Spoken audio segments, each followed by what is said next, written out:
शहर में अपराध अपने चरम पर था और बड़े ही रहस्यमय तरीके से शहर की लड़कियां गायब हो रही थी। घबराने की बात ये थी कि इस तरह के किस्से उन दिनों बढ़ जाते थे जब कोई त्योहार आने वाला होता था। वहाँ के लोकल नेता ने अपने शहर की इज्जत बचाने के लिए डांडिया नाइट का आयोजन किया और सबको भरोसा दिलाया कि मेरे प्यारे शहरवासियों, नवरात्रि का त्योहार नाचने, गाने और एक साथ खुशियाँ बांटने का होता है। मैं आप सबको अब तक के सबसे बड़े इंडिया नाइट में आने और एंजॉय करने का निमंत्रण देता हूँ। शहर के लोगों को जब ये मालूम हुआ तो कई लड़कियों ने घर से बाहर निकलकर देवी के इस भव्य त्योहार को मनाने के बारे में सोचा। उन्हीं में से एक थी रिद्धि, जो अपनी 7 साल की बेटी नीति के साथ गुजरात की मशहूर डांडिया नाइट देखने का प्लान करती है। जब उसने ये बात अपनी बहन अर्चना को बताई, जो कि इसी शहर में रहती थी, तो उसने रिद्धि को साफ साफ मना कर दिया। देख रिद्धि, कई बार अंधविश्वास पर भी विश्वास करना पड़ता है। मैं नहीं जानती कि नवरात्रि पर क्या होता है, पर ये भी तो सच है ना कि जितनी बार भी शहर ने नवरात्रि खेलने का आयोजन किया, उतनी बार ही हमारे शहर की बच्चियां गायब हुई हैं। दीदी, मुझे नहीं मालूम क्या सच है, पर मैं इतना जरूर जानती हूँ कि अगर मैंने इस बार डांडिया नहीं खेला ना, तो शायद ये मौका मुझे फिर से ना मिल पाए। अपनी बहन के लाख समझाने पर भी रिद्धि नीति को लेकर शहर देखने के लिए निकल पड़ती है। रिद्धि ऑनलाइन टैक्सी बुक करती है और कुछ ही मिनटों में एक प्राइवेट टैक्सी उसके घर पहुंच जाती है। रिद्धि को ये देखकर बहुत ताज्जुब होता है कि कोई लाल रंग की टैक्सी क्यों रखेगा। मैंने कभी लाल रंग की टैक्सी नहीं देखी। क्या ये कोई पर्सनल गाड़ी है? मैडम, हमारे साहब को लाल रंग से बड़ा प्यार है।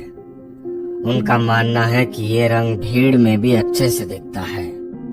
रिद्धि नीति के साथ पूरे शहर की सजावट में जैसे घुस ही जाती है।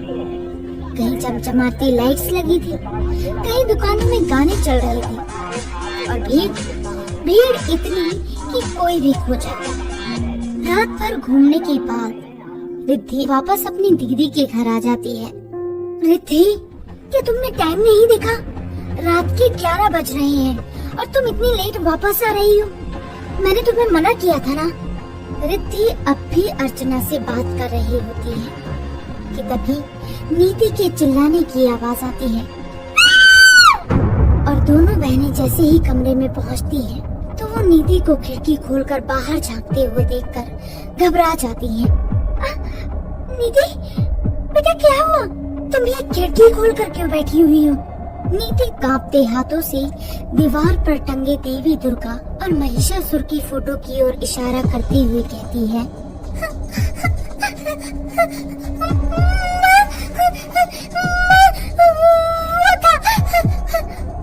रिद्धि इस बात को मानने को तैयार नहीं होती, पर अर्चना को ये बात समझ आ चुकी थी कि कुछ तो गड़बड़ है।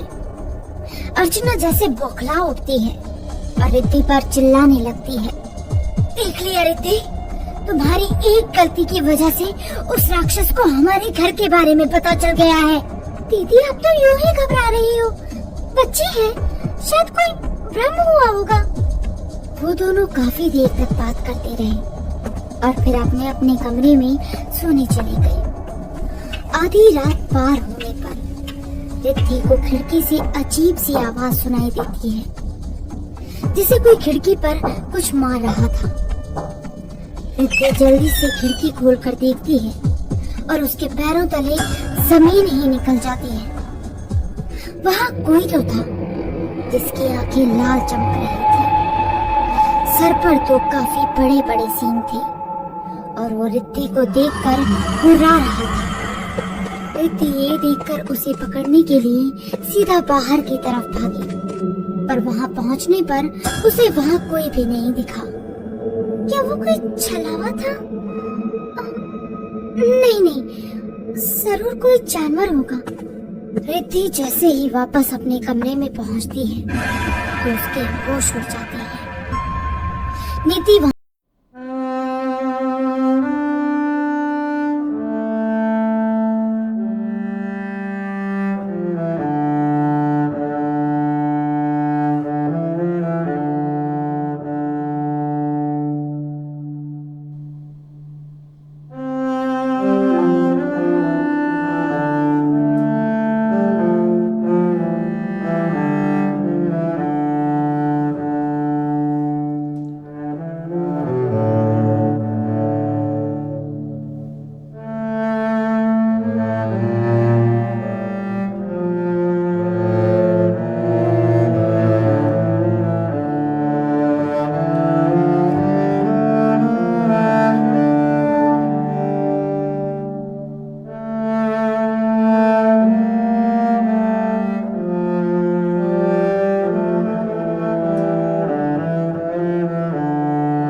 बाजारों और मंडप में जाती है, पर रिद्धि को किसी भी तरह से कोई मदद नहीं मिल पाती।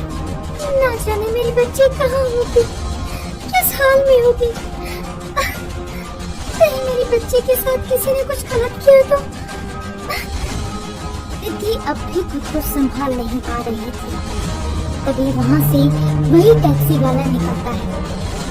रिद्धि बिना समय गवाए सीधा उसके पास पहुँचती है और उससे मदद मांगने लगती है। क्या तुमने मेरी बच्ची को देखा है? ना जाने वो कहाँ चली गई है। आप हो कौन मैडम? मैं आपको नहीं जानता। ड्राइवर के रिद्धि को ना पहचानने पर रिद्धि के होश में उड़ जाते हैं। इतना बोलते ही ड्राइवर अपने लाल टैक्सी में बैठकर निकल जाता है। रिद्धि अभी ये समझ चुकी थी कि कुछ न कुछ तो गड़बड़ है। रिद्धि एक दूसरी टैक्सी लेकर ड्राइवर का पीछा करने लगती है। कुछ देर उसका पीछा करने के बाद रिद्धि को वो लाल टैक्सी एक भव्य मंडप के बाहर खड़ी मिलती है। रिद्धि अपने बैग से वो मास्क का टूटा टुकड़ा निकालती है। तभी उसकी नजर स्टेज पर बैठे नेताजी पर पड़ती है और वो देखती है कि उसके पीछे वही ड्राइवर खड़ा था। रिद्धि ये देखकर जैसे अपना आपा खो बैठती है और सीधा स्टेज की तरफ भागती है। फिर वो उस ड्राइवर का गला पकड़कर उससे सवाल करती है। कहाँ है मेरी बेटी? तुमने उसके साथ क्या किया है? माहौल को बिगड़ता हुआ देख नेताजी रिद्धि को पंडाल के पीछे ले जाते हैं। तुमने इतना शोर क्यों मचा रखा है? जानती नहीं हो क्या इस कार्यक्रम को कराने के लिए मेरी कितनी मेहनत लगी है? और तुम्हारे इस रोने धोने से सब लोगों पर क्या असर पड़ेगा इसका अंदाजा भी है तुम्हें? मुझे मेरी बेटी नीति चाहिए और हो ना हो, और इस सबके पीछे जरूर इस ड्राइवर का हाथ है। रिद्धि रोते हुए नेताजी को सारा किस्सा बताती है। तुम फिक्र मत करो, उस दरिंदे को मैं खुद तुम्हारे साथ ढूंढूंगा।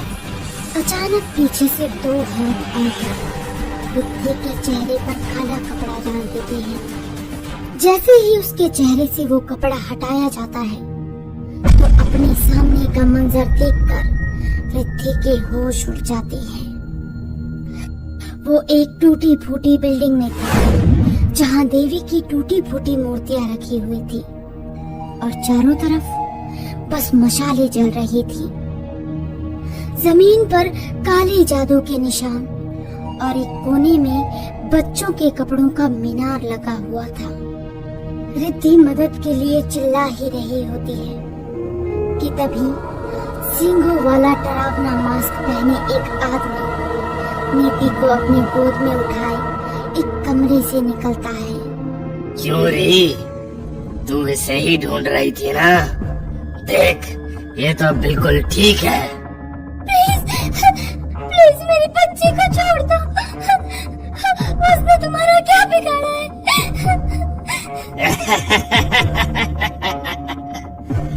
अगर मैंने इसे छोड़ दिया तो मेरी सालों की मेहनत बर्बाद हो जाएगी।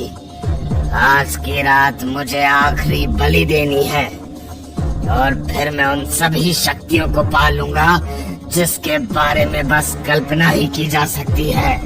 रिद्धि अपनी पूरी जान लगाकर खुद को छुड़ाने की पूरी कोशिश कर रही थी, पर उसकी कोशिशें बस नाकाम ही हो रही थी।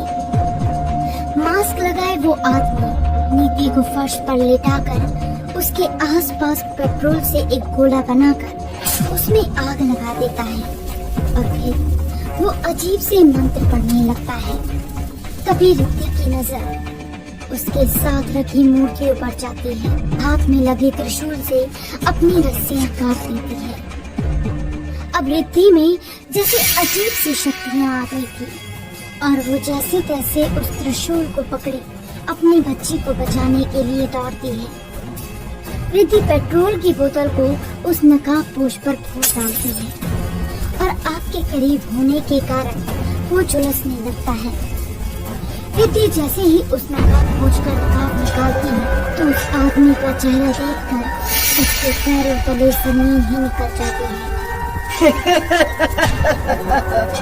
तुझे क्या लगता है, तूने मुझे रोक दिया तो क्या ये सिलसिला रुक जाएगा? अरे मैं नहीं तो कोई और आएगा। जब तक भगवान में विश्वास रखने वाले जिंदा है, तब तक शैतान भी जिंदा रहेगा। शैतान की हंसी जैसे रिद्धि के कानों को चीर रही। रिद्धि से ये हंसी बर्दाश्त नहीं हो सकी और उसने मीता के सीने में त्रिशूल गाड़ कर उसे वहीं मार डाला। दोस्तों, जहाँ भगवान वहाँ शैतान भी जरूर होता है, पर कहते हैं ना, अंधेरा कितना भी काला क्यों ना हो, एक हल्की सी रोशनी ही उसे खत्म करने के लिए काफी होती है। आपको ये कहानी कैसी लगी हमें कमेंट सेक्शन में लिखकर बताइए।